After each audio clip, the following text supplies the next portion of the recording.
ആയതുകൊണ്ട് തന്നെ തിയേറ്ററിൽ ഇരുന്ന് നമ്മൾ ആ സ്ക്രീനിൽ കാണുന്നത് അത് നമ്മുടെ ഏറ്റവും വലിയ സന്തോഷമാണ്. ആഗ്രഹമായിരുന്നു തിയേറ്ററിൽ ഇരുന്ന് ഞങ്ങളുടെ സ്വന്തം മൂവി, അത് എന്ത് മൂവി ആയിക്കോട്ടെ എങ്ങനത്തെ ആയിക്കോട്ടെ, പക്ഷേ അത് കാണുക എന്നുള്ളത് ഭയങ്കര സന്തോഷമാണ്. എല്ലാം കഴിഞ്ഞതാണ്. പക്ഷേ ഈ പ്രേക്ഷകരാണ് പറയുന്നത്, പ്രേക്ഷകരിലേക്ക് മാക്സിമം എത്തിക്കണം, അവരുടെ അഭിപ്രായങ്ങൾ ചോദിക്കണം, പോസ്റ്റ് ചെയ്യണം.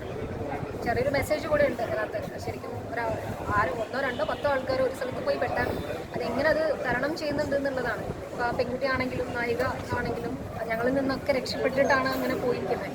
അപ്പോൾ എല്ലാവർക്കും ശരിക്കും നമ്മുടെ ജീവിതത്തിൽ ഉണ്ടാകുന്ന കാര്യങ്ങളാണ് ഇത് എന്നല്ല, ഏത് സ്ഥലത്ത് പോയാലും നമുക്ക് പല പ്രശ്നങ്ങൾ നമ്മൾ നേരിടുന്നുണ്ടല്ലോ.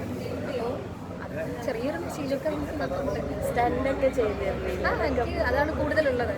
പഠിച്ചിട്ട് ചെയ്തതാണ്. ഇല്ല, ഞാൻ ആദ്യമായിട്ട് ചെയ്യും. നമുക്കൊരു 5-6 ദിവസം അതിൻ്റെ ട്രെയിനിങ്ങും കാര്യങ്ങളൊക്കെ ഉണ്ടായിരുന്നു. മാസ്റ്റർ ഡേഞ്ചർ മണി സാറാണ് അത് ചെയ്തിരിക്കുന്നത്. പുള്ളിയാണ് നമുക്കെല്ലാം പഠിപ്പിച്ചത്. ആക്ടിങ്ങിലും സ്റ്റണ്ടൊക്കെ നമ്മളൊരു വർക്ക്ഷോപ്പൊക്കെ ചെയ്തിട്ടാണ് ചെയ്തത്. 2 വീക്സോളം, 10 days to 14 days. നായകന്റെ ഒരു നിസ്സാവസ്ഥ കണ്ടു കാട്ടിനുള്ളിൽ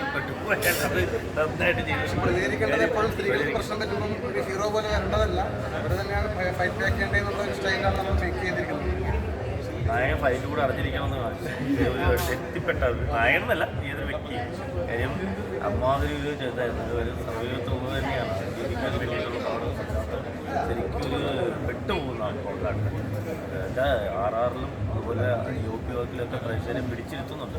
നമുക്ക് ലാഗും തോന്നുന്നില്ല. അത് വല്ലാത്തൊരു മൂഡിലേക്ക് പടം എന്താണ് സംഭവിക്കാൻ കൂടുതൽ ഡയലോഗൊന്നുമില്ല, അതിലൊരു സെക്കൻഡ് ഹാഫിൽ ഡയലോഗേ ഉണ്ടായിരുന്നു. അപ്പോൾ അതൊരു ആക്ടിങ്ങിലൂടെയും മ്യൂസിക്കിലൂടെയും ദൃശ്യഭംഗിയിലൂടെയും ചെയ്യാൻ നമ്മൾ ശ്രമിച്ചത്. പിന്നെ നിർമ്മാതാവ് കൂടെയാണ് അല്ലേ. അപ്പം ശരിക്കും എനിക്ക് ഫുൾ അതിനകത്ത് തന്നെ ഷൂട്ട് തോന്നുന്നു. നാടും ലൊക്കേഷൻ എവിടെയായിരുന്നു? വയനാടല്ലേ. വയനാടും ആ പരിസര പ്രദേശങ്ങളിൽ തന്നെയാണ് ആ വീട്. പിന്നെ ഒഴിഞ്ഞു കിടക്കുന്ന ഒരു വീടൊക്കെ കാണിക്കും.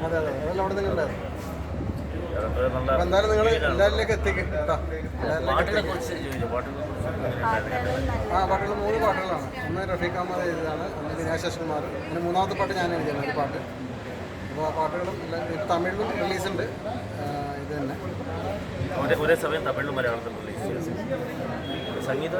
സംഗീതം പുതിയ കിരൺ ജോസ് എന്ന് പറഞ്ഞ എഡിറ്റിങ്ങും ഡബ്ബിങ്ങൊക്കെ ചെയ്തത് ആൽവിൻ എന്ന് പറഞ്ഞിട്ട്, അത് പുതിയ ആളാണ്. അതിൻ്റെ ഒരു ഭംഗിയും പുതിയ ഫ്രഷ്നെസ് കിട്ടുന്നുണ്ട്.